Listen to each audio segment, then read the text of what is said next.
Escaped monkeys on the loose, unaccounted for.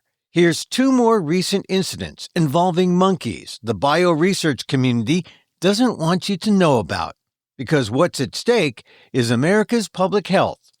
That's next on the PETA podcast with Emil Guillermo.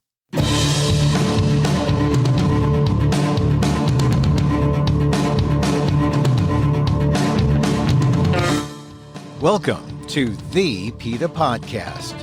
I'm Emil Guillermo, your host for this inside look at animal rights, brought to you by PETA, the largest animal rights organization in the world. On this episode, two incidents of imported monkeys missing while being transported to a research facility or missing at the facility itself. It's not insignificant. When monkeys go missing, the danger to the public is higher than you think. Monkeys often carry pathogens that could be the start of the next pandemic, says Lisa Jones-Engel, chief scientist primatologist with PETA's Laboratory Investigations Department. And it's the reason PETA is calling for an end to the monkey trade from foreign lands to U.S. labs. My conversation with PETA's Lisa Jones-Engel on the PETA podcast. These incidents are actually more common than we think. It certainly seems to be that way, Emil. It's, within just the past couple of weeks, we've seen live monkeys newly imported into the U.S., tossed into a bio-waste dumpster. We hear from the University of Washington that they were cited by the USDA for basically removing an infant, a newborn, from its mother's arms,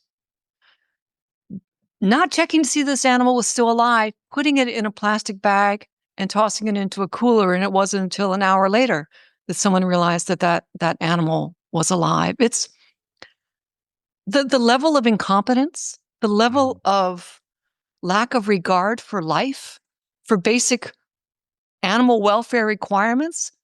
No matter which facility you look at here in the U.S., you're seeing this.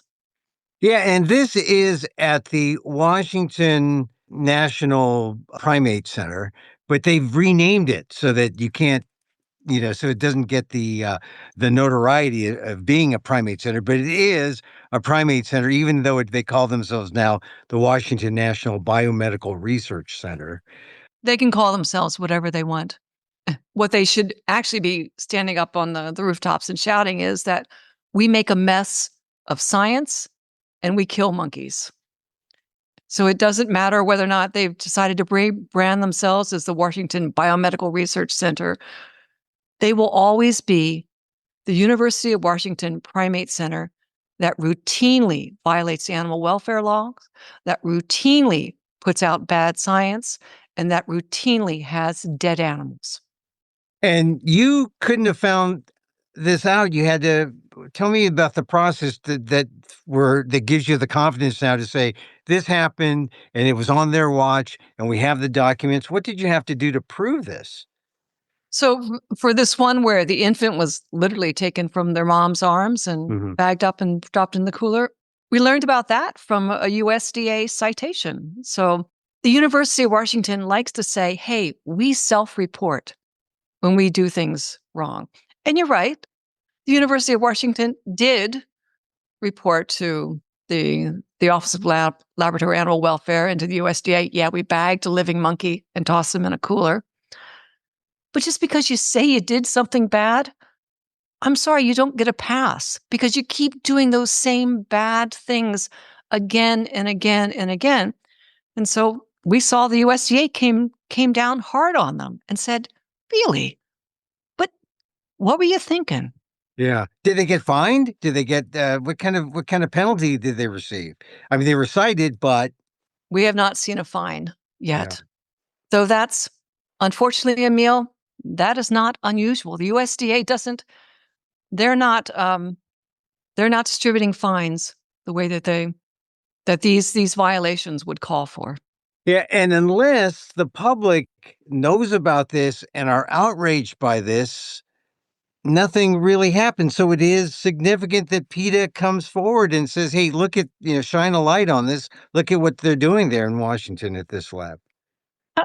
Absolutely. Because let me just give you a little bit of a timeline on this particular one. Mm-hmm. So the infant, again, I can't get out of my mind's eye, Emil, the fact that the technician went into the facility down in Arizona, the University of Washington facility, saw this infant limp in their mother's arms. Mm-hmm. How they got that infant out of her arms, I don't know, because I bet they had to pull it, whether they had to sedate the mom, whatever they did. But regardless, they bagged them up, dropped them in the cooler, did not check that this animal was truly dead. Then 2 weeks later, and we know this because we had gotten some public records from the University of Washington. 2 weeks later to the day, leadership, both the scientific leadership and the administrative leadership at the University of Washington, convened a meeting. And you know what they talked about? They didn't talk about how live monkeys are being tossed into the coolers. They talked about how do we go about renaming ourselves so that people don't know who we are. And if we were not so committed and so diligent about submitting these requests for public records, we wouldn't know these things. And when we do know them, that's when we can actually act. That's when we can actually let people know, here's the University of Washington. They don't care about dead monkeys. They don't care about the infectious diseases that run through their colony. They don't care about their science, which is consistently not only underwhelming, but deeply confounded. They care about how can we rename ourselves so that we can get more money. Right, and continue to do what they've always done. And so this was a big example. And what's the final disposition of the baby monkey? Was it saved? And then I guess it's sort of a strange fate. You're saved and then you get tested on, or was it released? What is the disposition of the baby monkey? From the records, we found that, so again, the living monkey got bagged, tossed into the cooler in preparation for a necropsy. A necropsy is the animal equivalent of an autopsy. An hour later, they came out, they opened up the cooler, and they saw, and I'm going to be graphic here, what are called agonal breaths. And so basically, this infant was very close to death. These are literally the last gasps of life were being issued from this animal. So there was no saving this infant. They went ahead, they immediately killed the animal. I've thought about this infant a lot, Emil. And I think, can you be so profoundly short-staffed? Could you have such staff turnover? Could you be lacking veterinarians to such a degree? What explains how someone could pull an infant off the animal's mom, bag them up, and not know that that animal was still alive? The baby is gone. This is just maybe one of two egregious examples that PETA has uncovered. And the second one has to do with a situation in Florida and a monkey found in a dumpster. How did a monkey end up in a dumpster? It's been a bad month, Emil. Yeah. It's been it's a really bad month if you're a monkey. It's been a bad month for me, just as this information just keeps flowing in. Mhm. So it was late in January. It was actually late at night. I was still working. An email pops up. And it turns out this was a whistleblower from this facility in Central Florida. The facility is called BC Bioculture US. And the whistleblower said, somebody's got to do something because, and then they laid out for me what had happened.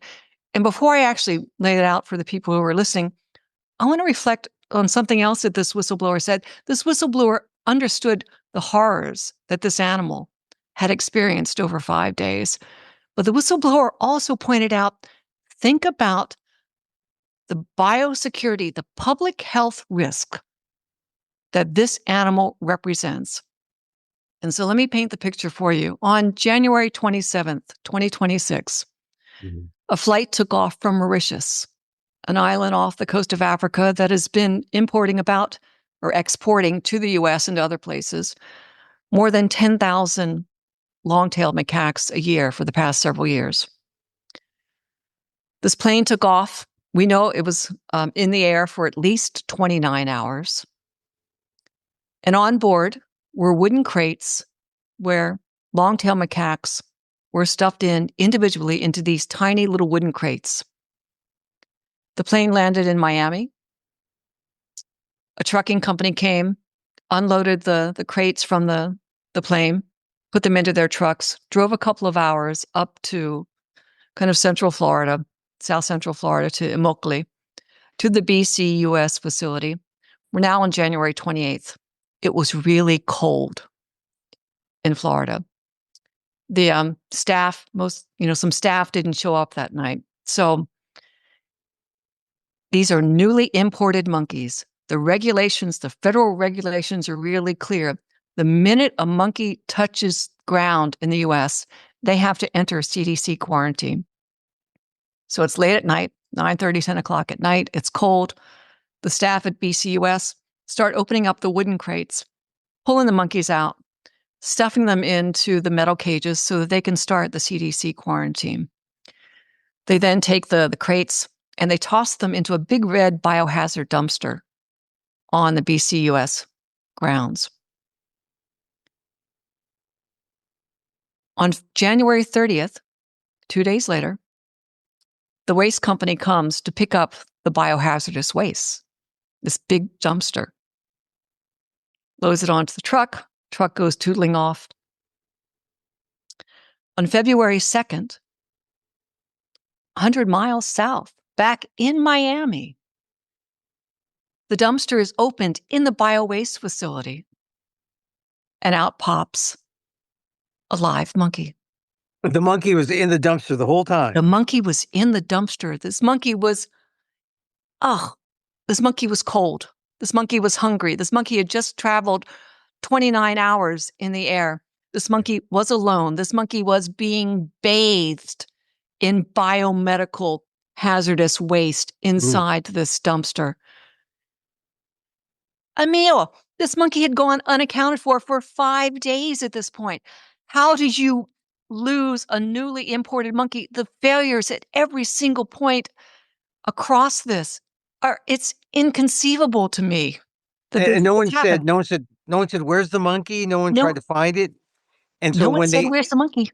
And when they found the monkey, then what? Then they said you got the monkey drenched in waste. And imagine the people at that bio waste facility. You open, bio waste hazardous. They understand they're dealing with hazardous materials, infectious materials. So they're probably all suited up and whatnot. But you open up and out pops a monkey. I cannot imagine the chaos that ensued. And we haven't gotten all the details yet. We do know investigations are ongoing. We do know that BCUS sent some folks down to the facility to catch the monkey that was tootling around in there. They brought it back up. The monkey was killed. There's no hope for the monkey. There was no hope. Well, there was no hope. I can't imagine the physical condition the animal was in, but the animal had also, basically, this animal was supposed to be in quarantine and instead was in a giant dumpster swimming pool of bio waste for 5 days. Who knows what this animal had been exposed to?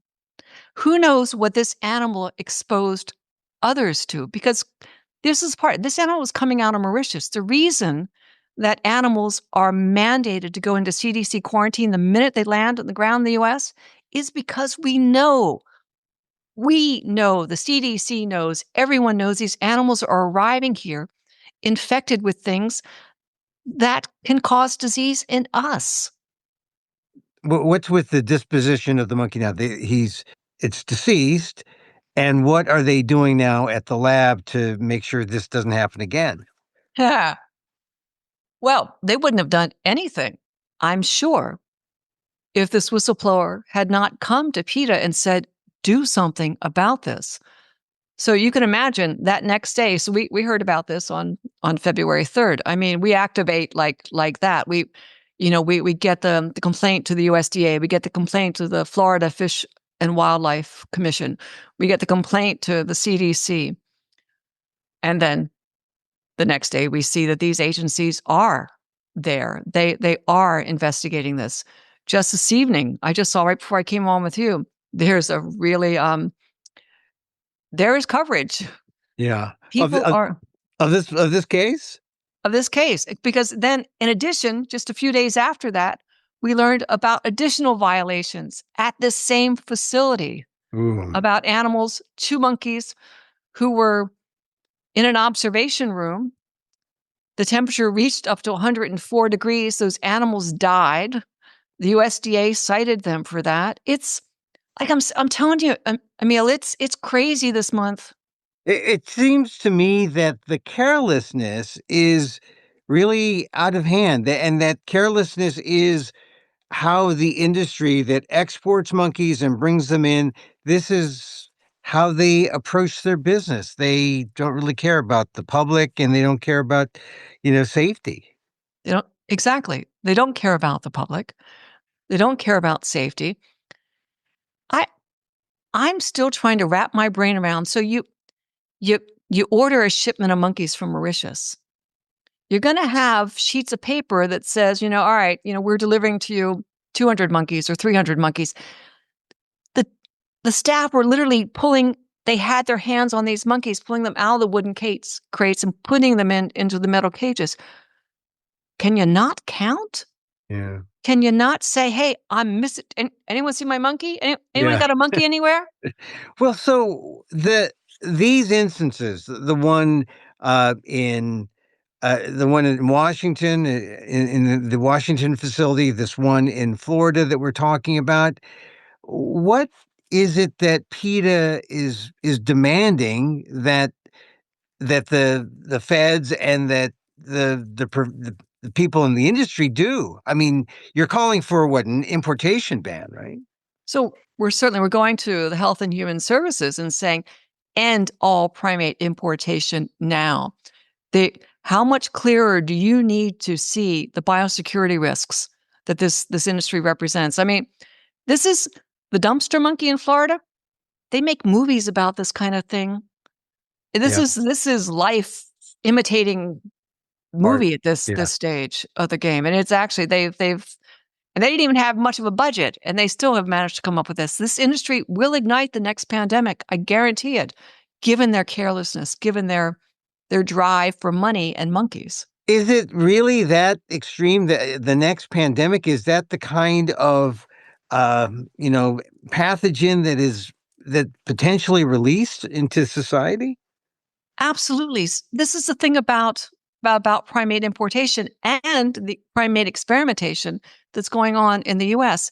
These animals are coming in with strains of tuberculosis that we've never seen before in this country. These animals are coming in with tier 1 select agents, bacteria that are so dangerous, we list them as bioterrorism weapons. These animals come in with all kind of diarrheal pathogens. They come in with retroviruses, simian hemorrhagic fever virus. And these are only the pathogens that we know about.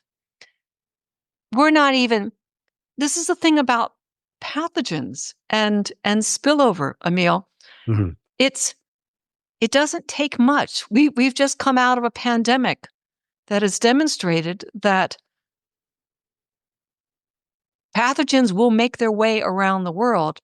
And when you have, basically the monkey importation is a bioaccelerator for pathogen distribution. Right. It's sort of like a rocket ship for pathogens.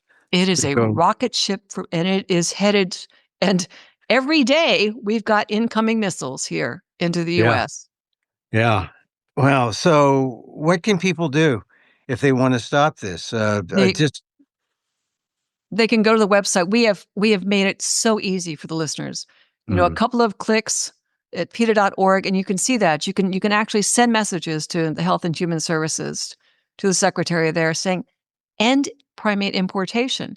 You can send emails to the University of Washington Board of Regents saying, end the use of primate experiments in your National Primate Research Center that you might want to call it Biomedical Research Center. And you know what, Emil, we are on this, and I know we've talked about this a lot over the past few years, but truly this wave is cresting right now. We have the Oregon Primate Center in negotiations to shut down. We have the CDC saying they've ended the use of primates in experimentation. We have this administration saying that they want to see the end of primate importation and the end of all primate experimentation.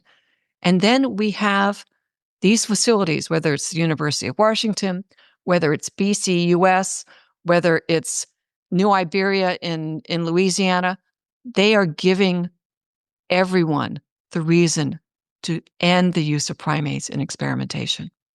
Until that happens, these won't be the only two examples, these two monkey examples that we've talked about today.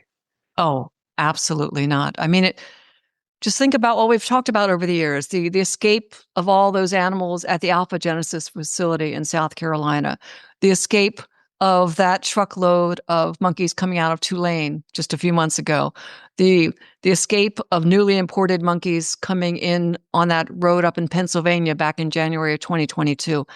Again and again and again, monkeys will escape, and the pathogens that they harbor will escape with them. Dr. Lisa Jones-Engel, PETA's chief scientist on the primate side. Hey, thank you very much for being on the PETA podcast. You're very welcome, Emil.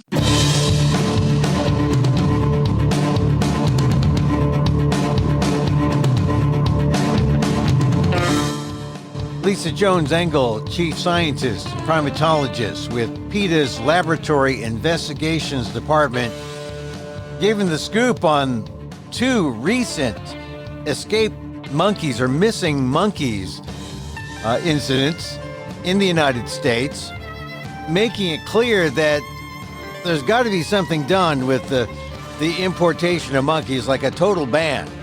If you want to weigh in on this, contact us at PETA.org. It's an easy action alert. Go to PETA.org, take action on stopping the importation of monkeys to U.S. labs. And that's our show for today. Thank you for listening. Don't forget to send a link of the show to your friends. Tell them you like the PETA podcast. You can contact us at PETA.org. You can see me at AMOK.com. Once again, thank you for listening. Check out all our episodes on your favorite podcast app or on Apple Podcasts, where you can subscribe to as well as rate and review the show. It helps get the word out about the issues you care about. Our music is provided by CarbonWorks. Check them out on YouTube. And join us again next time for more insight into animal rights and the fight for a cruelty-free world on the PETA Podcast. I'm Emil Guillermo.